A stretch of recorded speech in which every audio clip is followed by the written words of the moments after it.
संस्थेचे सन्माननीय पदाधिकारी, विधिमंडळाचे सभासद, संसदेचे सभासद, विविध संस्थांचे प्रतिनिधी, रयतेच्या संबंधी आस्था असलेले आपण सगळे बंधू भगिनी आणि सर्व दरवर्षी नवम्याला आपण इथं एकत्रित येत असतो. वर्षभरामध्ये काय केलं, कुठं कमी पडलं आणि नवीन काय करणार आहोत याची मांडणी सविस्तर चर्चा करून अशा दिवशी ही केली जात असते. मला आनंद आहे की दिवसेंदिवस हे काम आपल्याला वाचतं आहे. कधी अण्णांनी अतिशय कष्टानं दूरदृष्टी ठेवून आणि समाजाच्या शेवटच्या लहान कुटुंबात असलेल्या मुलामुलींना ज्ञानाचे दरवाजे खुले व्हावेत यासाठी आपलं आयुष्य दिलं आणि तीच त्यांचा आदर्श आपण पुढे नेण्याचा प्रयत्न करतो आहोत. आज संस्थेचा विस्तार झाला. जवळपास एकंदर ज्या शाखा आहेत त्याची संख्या ही 742 आहे. आणि या 742 शाखांमध्ये 4,18,000 मुलं शिकत असतात. 11,633 अध्यापक वर्ग हा संस्थेमध्ये ज्ञान देण्याचं काम करत असतो. वैशिष्ट्य हे आहे, हे सगळे गैरसेवक सर्व समाजाला प्रामाणिकपणानं संस्थेसाठी अखंड काम करत असतात.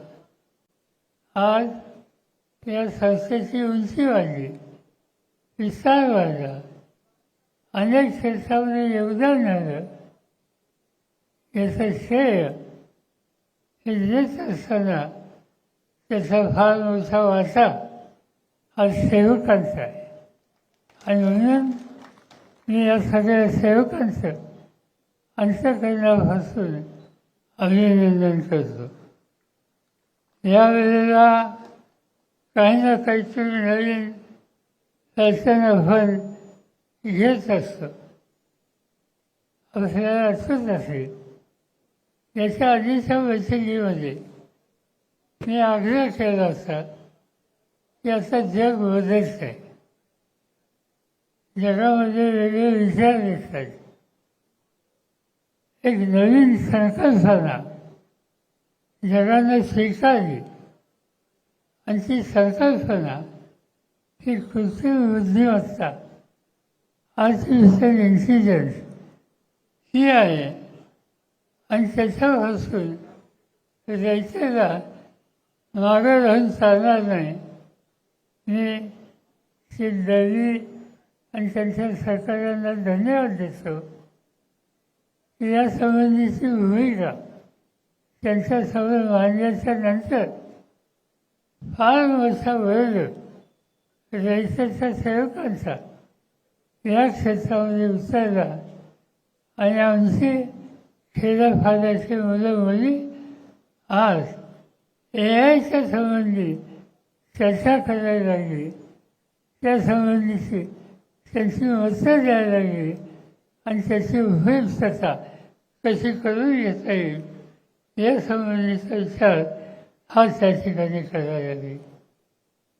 यंदाच्या वर्षी आपण शिष्यवृत्त्या हा कार्यक्रम नेहमी घेतो तो मोठ्या प्रमाणावर यंदा घेतलेला आहे। या आर्थिक वर्षामध्ये शिष्यवृत्ती आणि हितचिंतकांच्याकडनं देणगी अशी देणगी संस्थेला 25 कोटी रुपये एवढे मिळालेले आहेत आणि या सगळ्या दानशूर दातृत्व दाखवणाऱ्या आमच्या हितचिंतकांचं मी अंतःकरणापासून अभिनंदन करतो। त्यांनी मोठं काम केलं आणि आम्हा सगळ्यांना एक प्रकारचा प्रोत्साहित करण्याची भूमिका ही या ठिकाणी केली। क्रीडा क्षेत्र असो, अन्य क्षेत्र असो, प्रत्येक ठिकाणी रयतेचा ध्वज हा फडकवेल याची काळजी त्यांनी घेतलेली।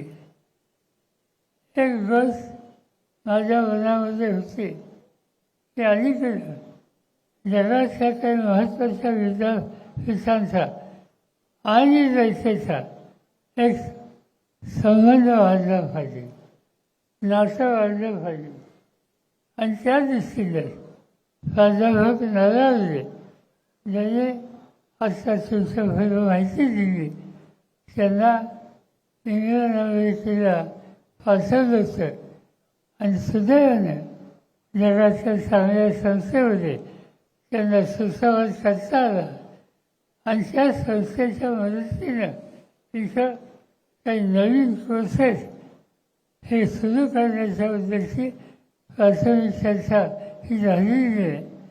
संस्थेचे पदाधिकारी विशेषतः दिलीपराव पाटील, भगीरथ शिंदे आणि श्वेत दळवी आणि त्याच्यानंतर अन्य या क्षेत्रात बघणारे या लोकांना आणि हे जे परदेशाच्या संस्था आहेत त्याच्या प्रमुखांना निमंत्रित करून एक संयुक्त बैठक ही आपण करण्याचा प्रयत्न करतोय आणि त्यामधून रयत आणि वस्तू युनिव्हर्सिटी असेल, ऑक्सफर्ड युनिव्हर्सिटी असेल, अन्य विद्यापीठ असतील यांच्याशी सुसंवाद कसा करता येईल आणि याचा लाभ आमच्या मुलामुलींना कसा होईल याची खबरदारी आपण घेणार आहोत आणि म्हणून हे सगळे कार्यक्रम घेऊन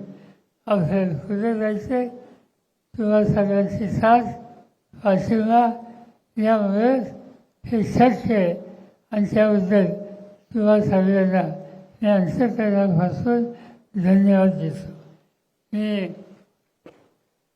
रामशेठ ठाकूर यांचा उल्लेख दरवर्षी करावा लागतो पण दरवर्षी काही ना काही कोटी रुपये ते संस्थेला देत असतात।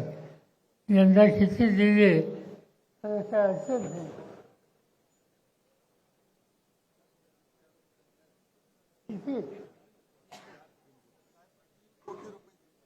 3 कोटी आतापर्यंत पोचले, अजून वर्ष जायचे आणि त्यामुळे प्रत्येक कामाला त्यांची साथ आहे, अनेकांची साथ आहे।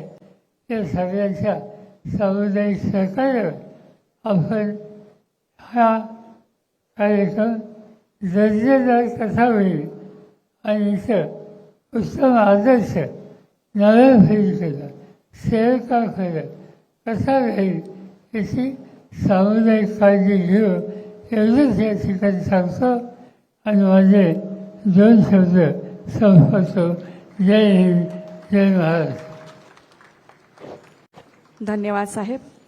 आदरणीय शरदचंद्रजी पवार साहेब यांच्या बहुमोल अशा मार्गदर्शनानंतर एक निवेदन आहे।